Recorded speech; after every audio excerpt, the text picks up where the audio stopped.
Welcome to Shopify Dropshipping Store Development course from beginners to experts. So here we are creating shipping policy page. For that you have to just go to Business Tools, Shopify website, and from here you can check the shipping template, shipping label template.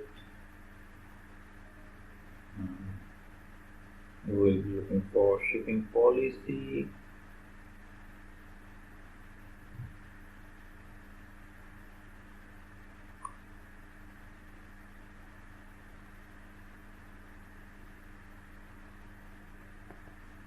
Okay, if you don't get your shipping policy here format here, you can just go to settings, and in the policy section here inside your store you can see that there is shipping policy. You can make it just from your own shipping. You can create your own shipping template easily.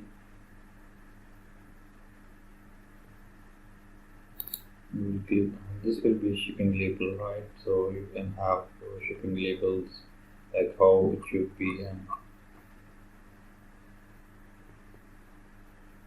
so we'll be quitting this shipping. You have to write manual shipping. You can copy any brand shipping with your own shipping policies, terms and conditions in there, and just copy it, and then you can paste it inside your store. And once it's created, you can simply go to your pages, and in the pages you can just simply copy and paste after giving title, and then you can write the shipping here. I hope you guys understand. Thanks for watching. Bye bye.